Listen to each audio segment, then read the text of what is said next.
Improvisation Center is back for our next installment of our London trip. We're at the Postal Museum, where they actually have a rail system that was used for transporting mail underground for all intents, and they have it now set up where you can ride these little trains instead of them transporting mail. And well, we're going to get to ride these little trains as well as tour the Postal Museum to learn about how the mail system works here. So go ahead and stand by for that. We're going to see if we get to get on these earlier, since we had tickets for a later time, but we just got here when they opened, so we'll see if we'll get to get on these trains earlier than usual and then tour the museum. So again, stand by for that, and we'll get you some footage of us in the train just as well.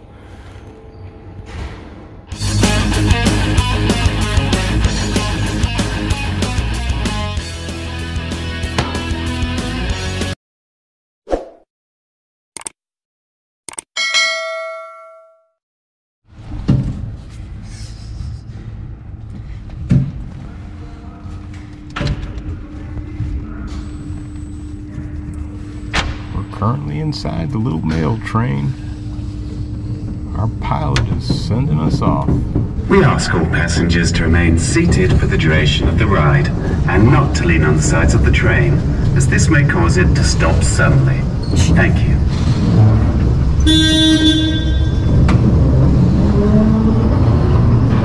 Hello and welcome to Mail Rail. You're about to explore some of London's hidden underground postal railway. I'm Andy, your guide today, and I'm joined by Ray Middlesworth. Hi, Ray. Hi. I worked here as an engineer for 27 years, keeping the trains running. But not just any other trains, this unique narrow gauge rail.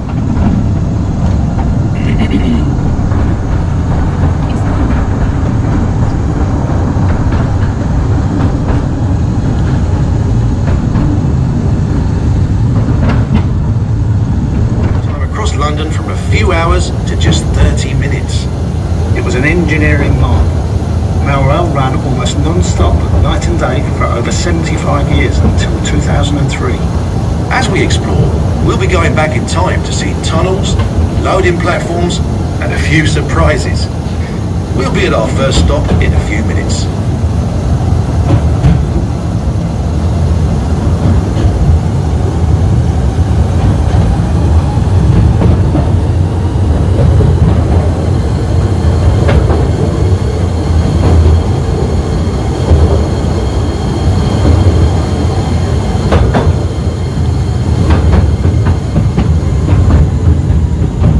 Sandbags just there.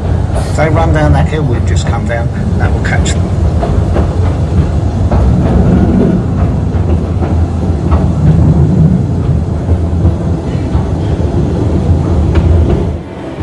We're under Mount Pleasant Sorting Office, heading east to Whitechapel.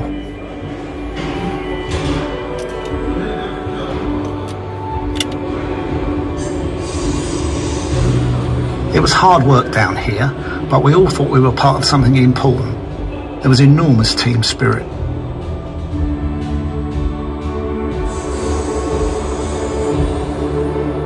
We seemed to get ourselves in the news a lot in the 90s.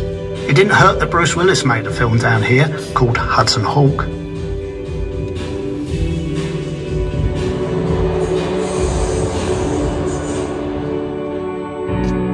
In the 80s, we had our 60th anniversary. Along with that, we had a new brand and finally some new trains.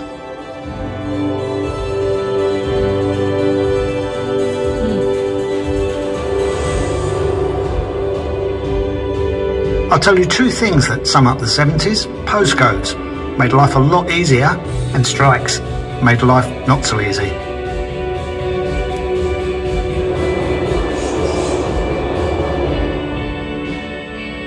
The swinging 60s. Those World Cup stamps sold out after England won. There were a few celebrations down here that summer.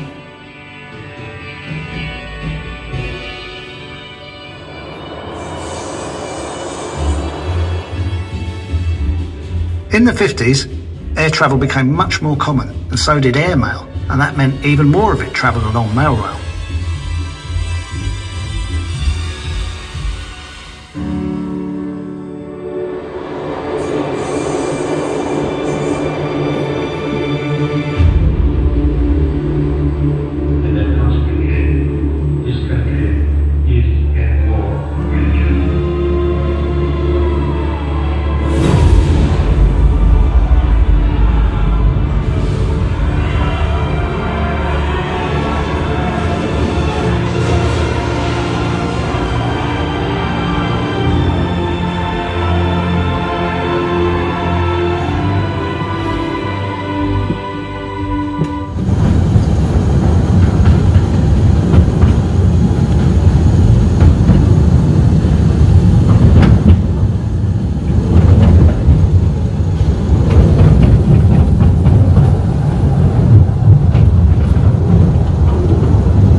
tunnel off to the left leads to Liverpool Street Station, where mail was transferred to the main railway network. Further down that tunnel, it looks like a maintenance crew is checking the flood barriers. This side's good. What's that like? Big heavy steel doors that close it off. During the railway's construction, 10 men scrambled to safety when the nearby River Fleet broke into where they were digging. The barriers here were installed later, after the war, but they'd never had to be used. Ray, there's something else here that people might be interested in. Can you tell us about that? When we move off just up ahead, look down towards the track. You might catch a glimpse of the train graveyard, where disused trains are stored. I must have worked on all of them at some time or other.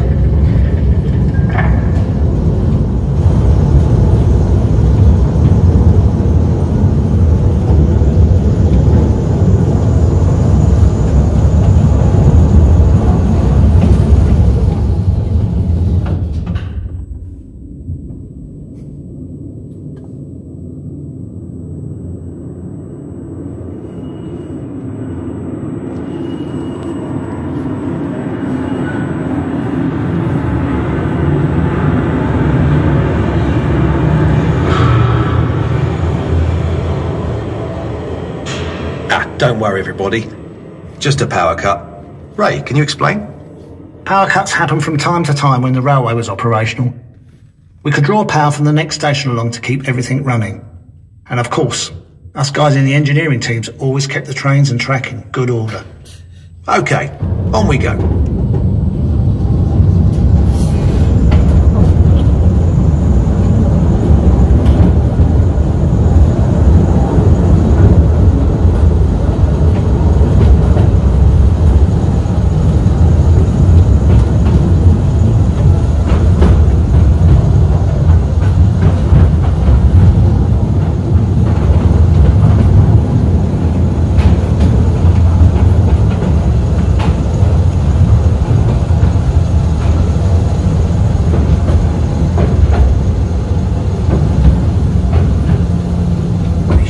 Every few minutes, with less than 60 seconds to unload and reload. Let's follow a few of those letters. This is the Colonel. He's writing to the BBC. This is Kathleen. She's keeping in touch with her sweetheart in the Navy. And this is Mary. Her letter is very special because it's going to, ho ho ho, Father Christmas. Darling bird, I can't tell you how sad I am that you're not coming home for Christmas. That Navy has a lot to answer for. I've a good mind to go to the Admiralty office and give them what for. To the Director General, British Broadcasting Corporation, I have recently noticed the television operators have been compelled to inquire as to whether you are planning to broadcast moving pictures of the King's speech on Christmas Day. Dear Father Christmas, it's me again, Mary Reardon. I wrote to you last year, if you remember. I asked for a puppy, but you got me a doll's house instead. But I do still really want a puppy.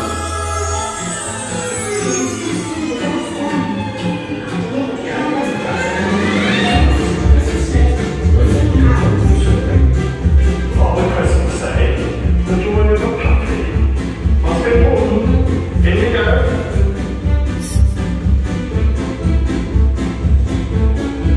Here we go again. Christmas. Coming through.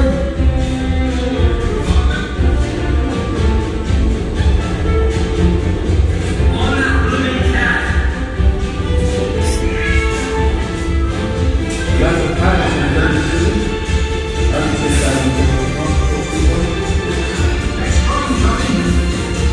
what do you get marine?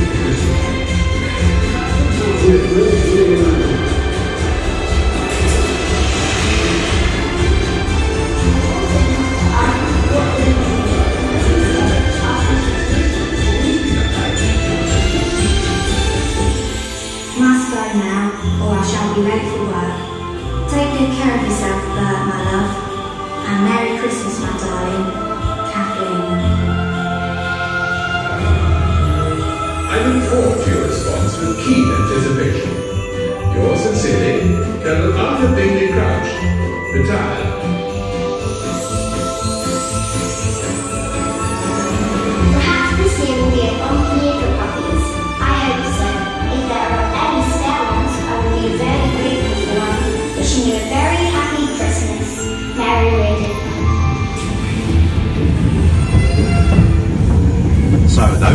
letters travelled along mail rail and got delivered quickly and safely. You could say that mail rail's the beating heart of the British postal system.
Enjoyed your tour of London's hidden postal railway.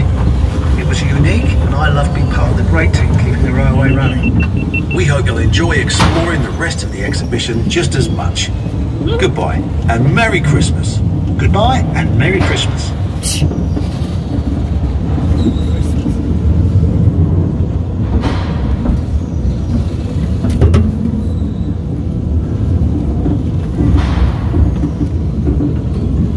Battery packs and those things.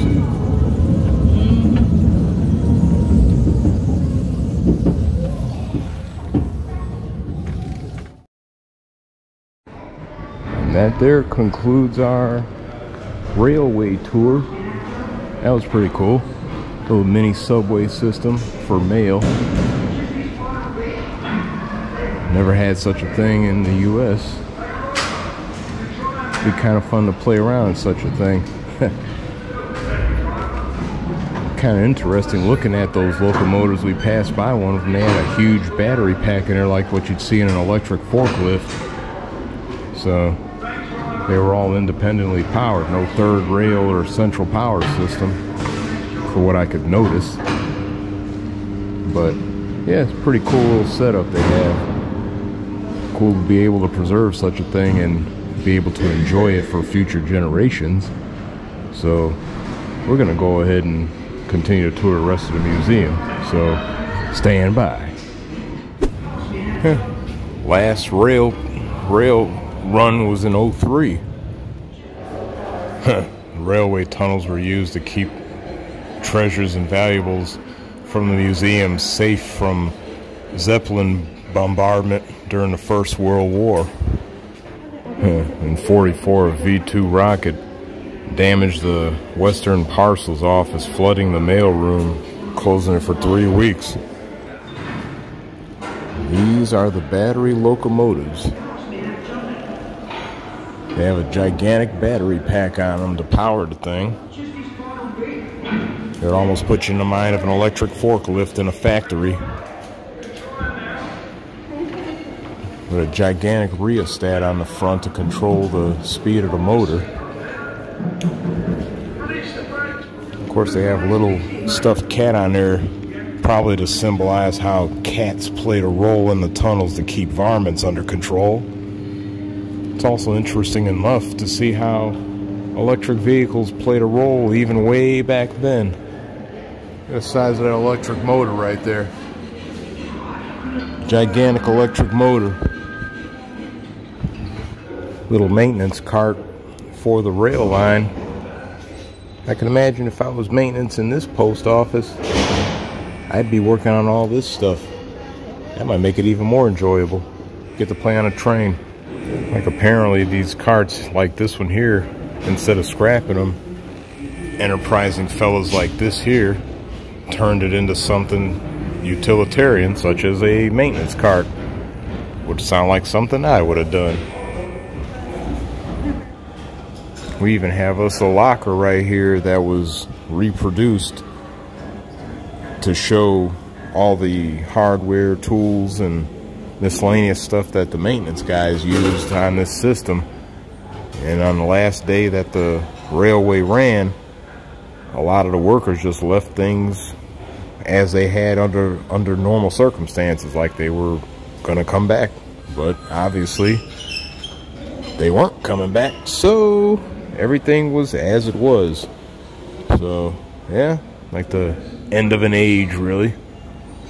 And you can really tell, like, the way it would have been looking on that day. Deodorant, cookies and stuff, eating utensils, whatever personal objects were owned by the maintenance guys, shoes, coveralls, all that stuff, just left behind.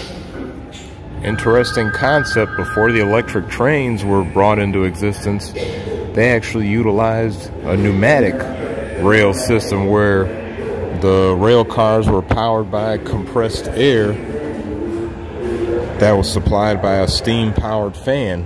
And this was in the middle of the late 1800s that this system ran. So they were kind of ahead of their time with all this stuff, really. We got a rail car here from 1927. Post Office Railway, later called Mail Rail.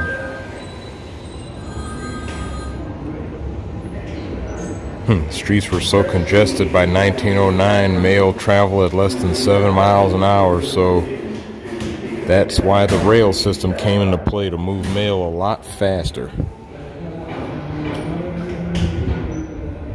At one point, this electric system was driverless, control from control panels, and the thing ran on 440 volts direct current. That's a lot of juice. Direct current at that voltage will fry you. But these rail cars ran at 30 miles an hour, and to slow them down, they went on an incline and power dropped to 150 volts. As the train left the station, power returned to 440 again. The railway carried 4 million letters every day. Over 200 people worked in shifts around the clock to keep things running. Much like our post office, 24/7. Deconstructed engine right here. Pulled all apart.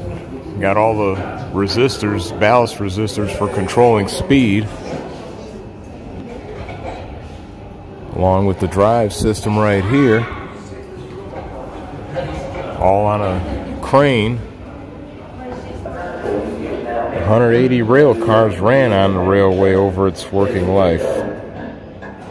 This little rail car is from the 30s. A little bit longer. There's the locomotive portion right there, the powered portion, and the rest of this is the rail cart carrying the actual mail. The underground trains didn't have any driver. As stated, they were automatic. People had switchboards would control them as they move along from station to station and see where they're going based on that switchboard panel, so they could slow them down, stop them, start them back up again. Switch frame, switchboard, same thing. Pretty cool setup for that time. Way ahead of their time. There's the other end of that rail car setup, powered in and rail car. Even then, you had to take into account peculiar parcels, as they called them, stuff like live animals. As long as they had a neck label and no liquid was likely to exude. That means they don't want rabbits leaking all over the place. That's kind of funny. Very interesting system. The trains introduced in the 30s continued for much of the lifetime. By the 70s, the new trains were needed, obviously. 35 new trains, including this one, were brought in, modeled on the 30s design. Basically just upgraded the old design. course, you got your mail room right there where you would sort letters based on their destinations.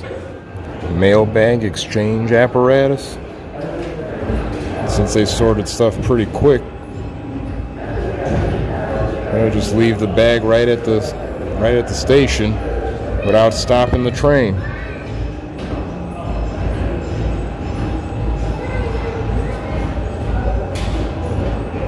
Hang the bag there, and as the train came by, they'd snatch it up. Call that some fast mail. Of course, they thought about how they might reuse this network of tunnels since the rail line doesn't run anymore. Ideas from mushroom farms to an underground cycle superhighway. Well, that might work. More mailbag exchange apparatus right there for the above ground rail lines. Fast mail. Now we're in the regular Postal Museum, taking a look around, learning some usable information. Henry VIII founded the postal system 500 years ago. Very interesting. Post boy. They were as young as 14 years old, carrying mail for miles on the back of a horse. Whether rain, sleet, or snow, the mail had to go through. And a postal uniform from back then. And as one can imagine, these guys had to be armed because, well, bandits.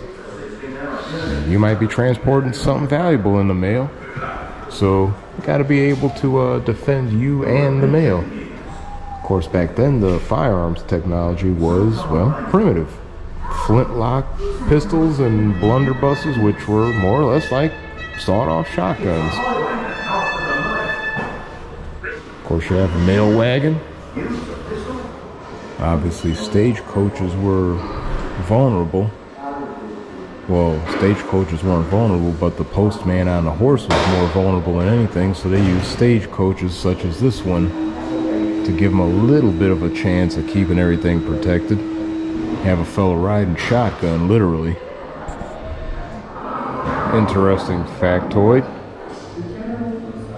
In 1816, the mail was delayed because of an escaped lion from a traveling zoo. That would not make for a good day. Sounds like you'll need hazard pay as a mailman. It was a little bit dangerous delivering mail overseas, too, obviously. Lady Hobart hit an iceberg and sunk. Women and children were able to escape for the most part. All those on board, yeah, they all got on lifeboats and were picked up 8 days later, which is good.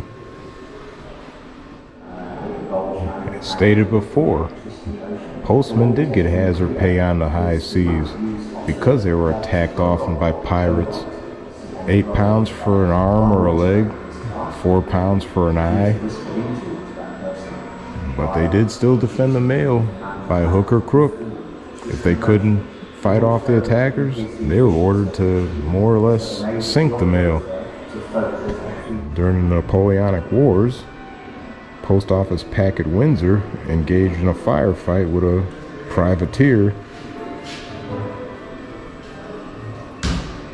and at the same time the postal ship's crew boarded the pirate ship and took the pirate ship as a prize. And then there's another episode of a postal ship fighting off an attack by 2 French vessels off of Cuba. But surprisingly, they actually forced the surrender of one of the enemy ships. So they were dedicated postmen. Oak Hull Paddle Steamship, Great Western, purpose-built for Atlantic crossings, carrying cargo, passengers, and mail. A sail and paddle wheel steamer. Of course, there was classism even back then, especially. Mail was free for members of Parliament in the 1830s. Another interesting factoid. Of course, as technology advanced, the mail became available for everybody. Postal workers were supplied with free uniforms, basically that big bright red coat that we saw. And then eventually they got free pants as well, only for the staff in towns. Otherwise in the countryside they wore their own pants. Got a mailbox right here. Of course, now they're red pillar mailboxes. They launched the first stamp, the penny black stamp, in 1840.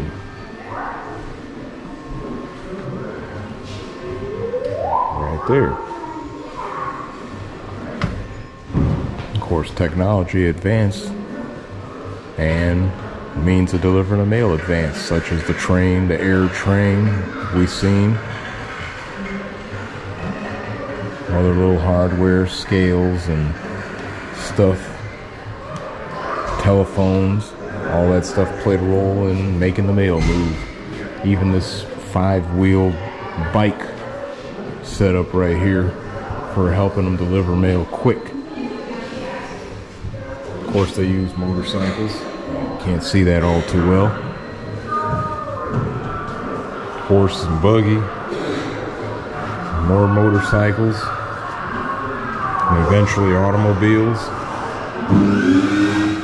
Even commercial liners carried mail along with passengers.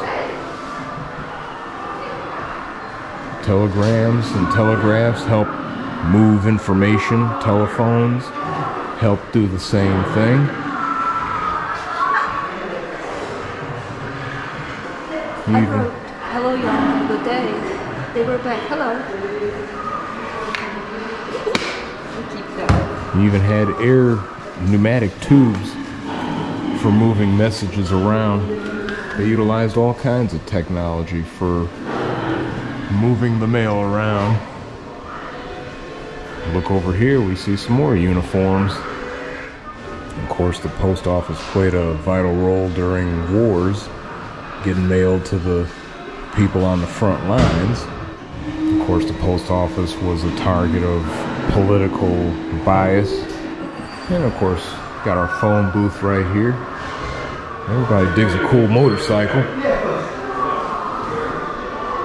Of course, the post office played a vital role during World War II, even though London was getting bombarded by the Germans, and that played a hefty role in slowing mail down, but they pushed on through. Even during the war, women played a vital role in moving the mail just as well, while the men were off fighting. First World War, same thing. Have some more artifacts right here. The post office rifles, they actually played a role in World War I, fighting on the front lines. And during World War II, like I said, firebombs did a hell of a job on UK, London in particular, and the post office did not fare much better, as could be seen. But they pushed on and kept the mail moving. Have a little mail truck right here. Like I said, as the technology advanced, so did means of moving the mail. Of course, you needed some PR campaigns to help the post office look better in the eyes of the public. Part of that PR campaign involved a bunch of graphic posters and all to help promote people using the postal system to communicate. Pretty cool. They even had a post office magazine. It's pretty interesting. They even made a short film on delivering the mail, which existed from 33 to 46. Graphic painting of train station moving mail, or a distribution point where loading up mail trucks to move the mail out. Here's the other end of the pneumatic tubes. You could send a message through and see if somebody replies. Of course, stamps changed in their designs just as well through the ages. A lot of cool different designs. Queen Elizabeth also had her first stamp too, as we could see.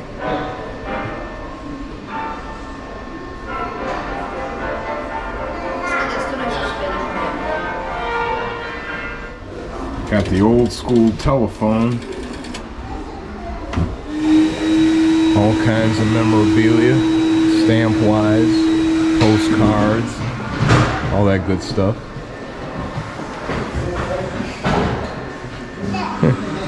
Dodge Highline Post Bus A3. That's a cool little van. They call these mail coaches. Even though this is a Dodge, obviously being overseas, a lot of vehicles are powered by diesel. It would be kind of cool if this Dodge had a 440 Magnum in there. That'd be some fast mail. And we have our information regarding how mail is coded as far as post codes or zip codes as we would know them in the US.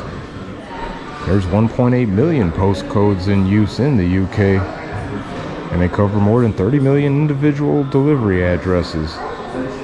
124 postcode areas.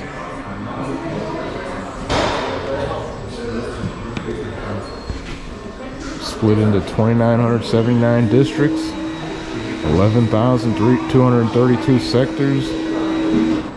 WC is the smallest postcode area, covering 1 square mile.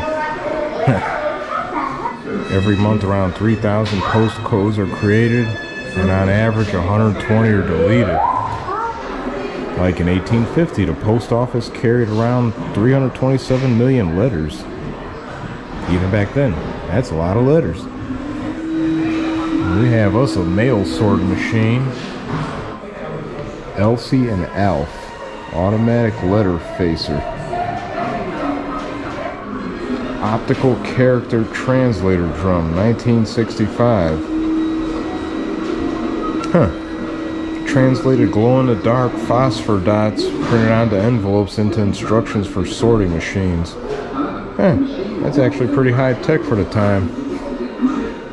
Of course, with the technology, we have vacuum tubes for the electronics that were used, such as in this machine right here.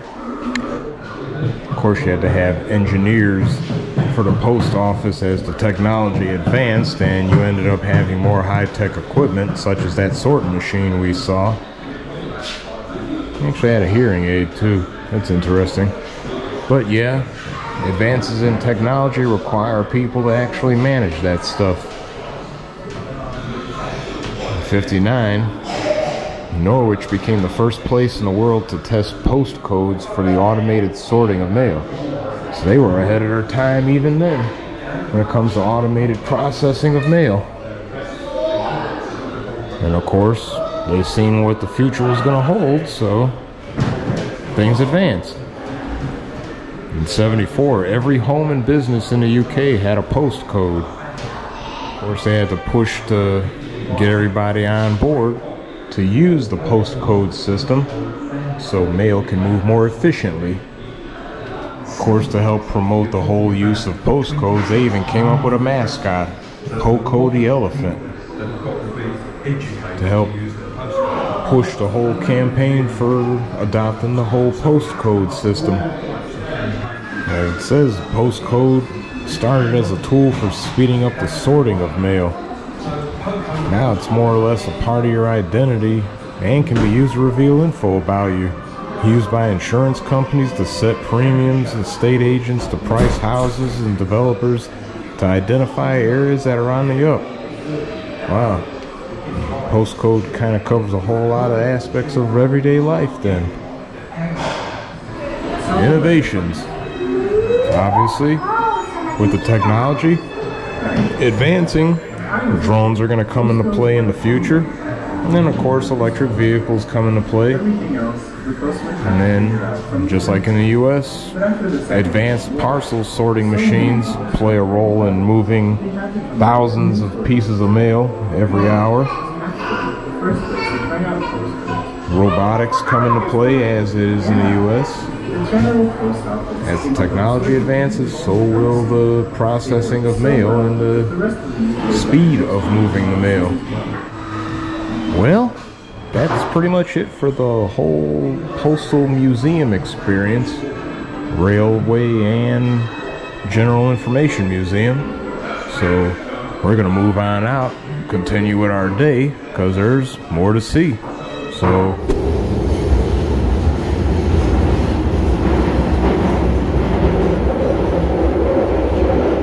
this time on Improvisation Center, we are now at the zoo, the London Zoo.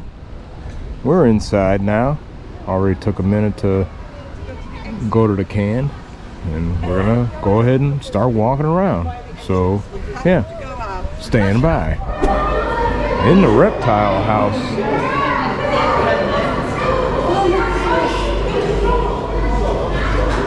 let's see, where are the serpents? Oh, I see one. Look at this little fella right here. A killer snake, king cobra, and a snake-necked turtle. Cool.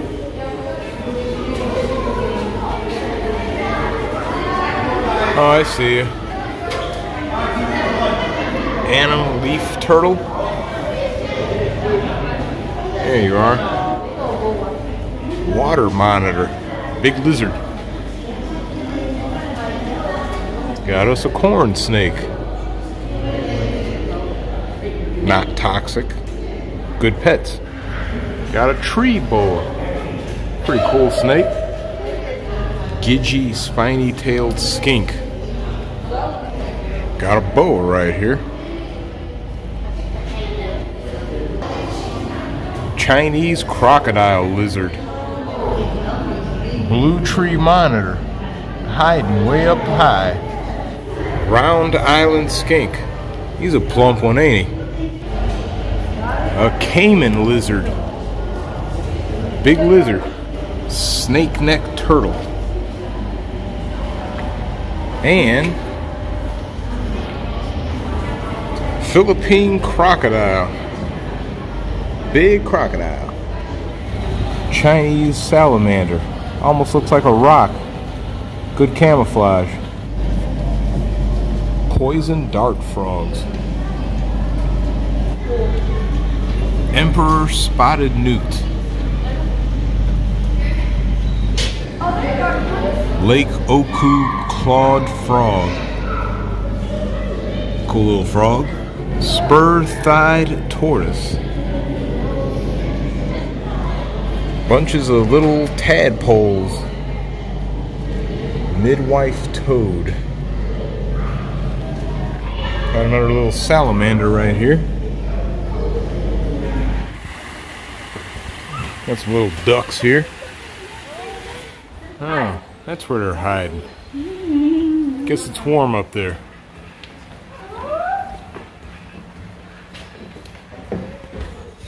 Diana monkey. Yeah, say cheese. Get a better angle of you? Interesting looking creature. White-naped mangabey? Might be saying that wrong, I don't know. Red River hogs. Bacon. Goat herd. Got some llamas and alpacas. A vulture. Nature's garbage disposal. Flamingos. These fellas are smart. They're all gathered up staying warm. Hanuman langurs. Weird name, but here they are. You're hiding there. Yeah, I see. Kind of a bad shot, but we got us a couple porcupines right here. Huddled together. Staying warm. Mindanao bleeding heart. Interesting bird. Black-naped fruit dove. Sumatran laughing thrush.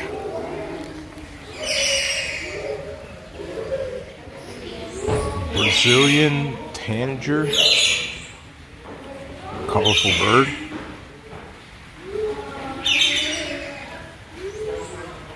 There we go. A little bit better of a shot. Purple naped lory. Colorful bird.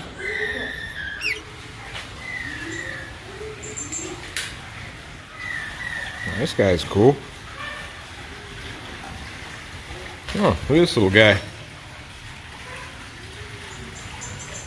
A little bird on stilts. Okay, this guy is coming to pay a visit.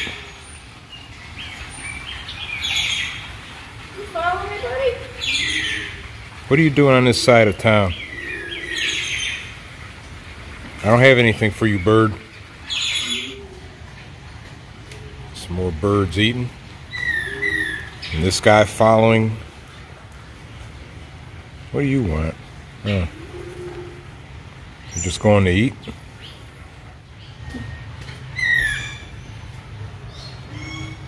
Well, another little aviary.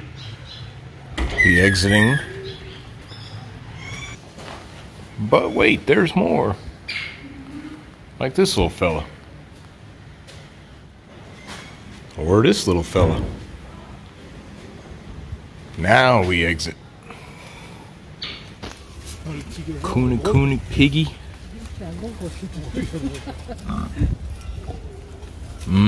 Bacon.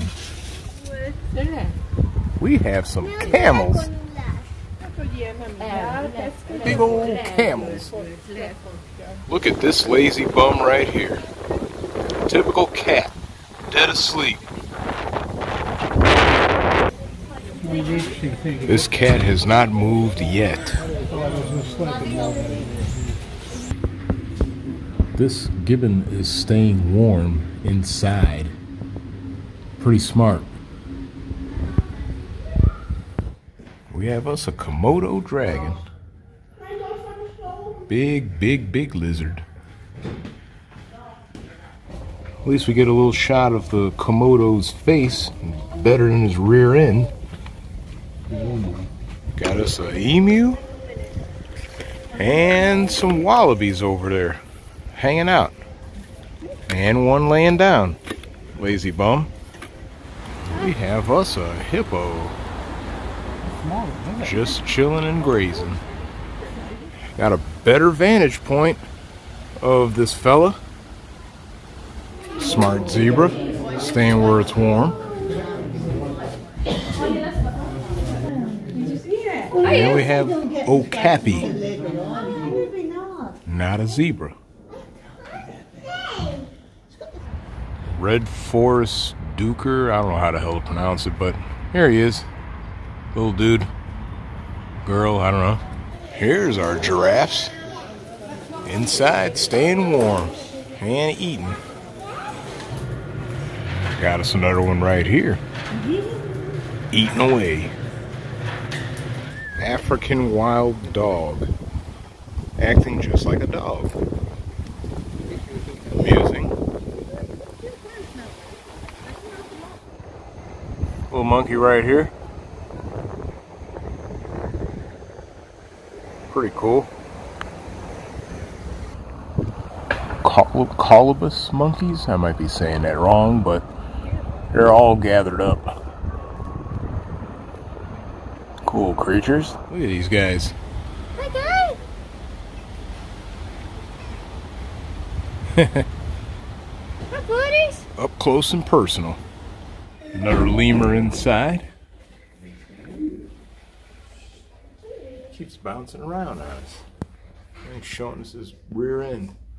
Oh, he's coming around. There he is.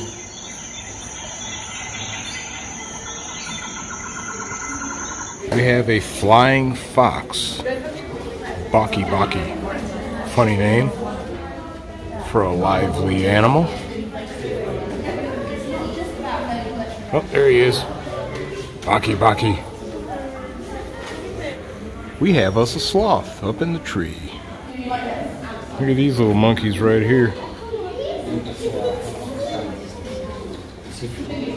There's another one. You got tamarins and other little rainforest monkeys roaming around in the trees having fun. Look at this little guy. It's a little social. That's cool. And we have a little tortoise down here. Just taking his sweet time. No rush. Golden lion tamarind. Golden lion tamarind. Little batch of meerkats hanging out, socializing with humans. Cool. They look a little chunky too. They've been eating well. We have us some otters.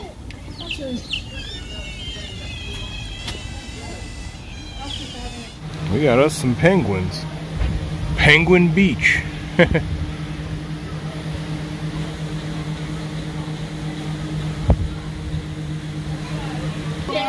Look at this guy. Just marching along. You got some more swimming in the water. Or we get to view them from underwater through a bubble. Look at these fellas. Macaws, I believe. Desert locusts. Giant grasshoppers. Bunches of them. Golden-eyed stick insect. Mombassan train millipede. A big millipede. Hissing cockroach. Wouldn't want them in your house. Apple snail. Oh, these guys are big. Had these as a pet one time. Always got to dig the aquarium.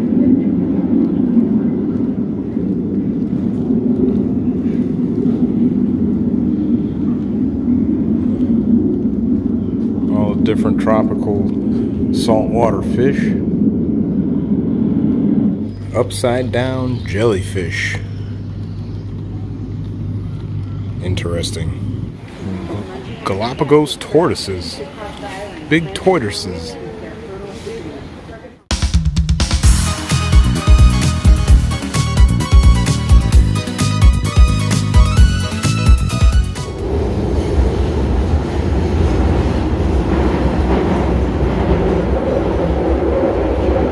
Well, we got off the train station at Piccadilly Circus looking for a restaurant to eat, and we popped up in the middle of a shopping area, it seems. Well, pretty much a hotspot area. A lot of action going on around this area. Might almost put you in mind of Times Square or something. Got the big sign and everything. Pretty lively area. We're gonna walk around.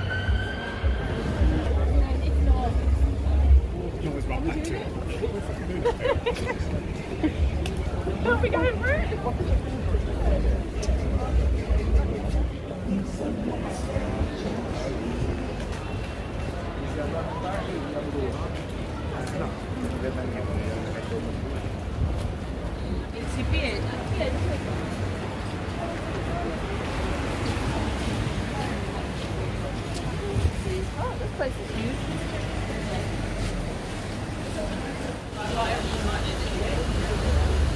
Not the convenience store, I'm gonna cut it out.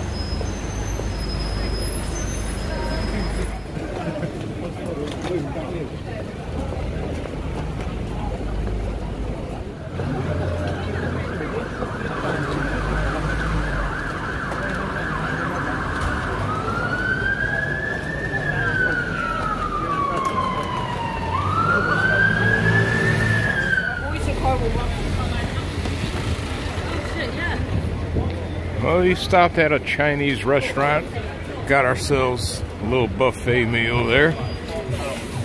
Now we're gonna walk back towards the train station, head on back to the hotel, because we really ain't trying to stop by any stores and buy shit. Done enough of that.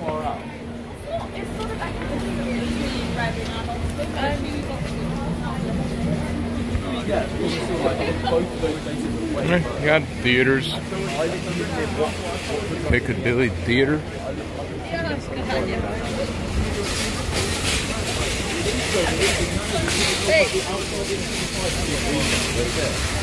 And see what's another theater. Interesting.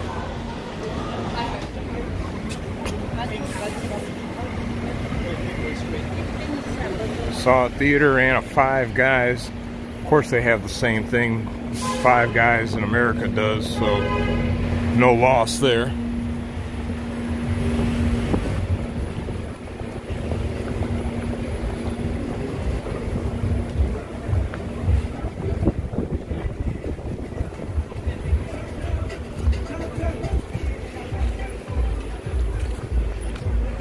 And we are back by the train station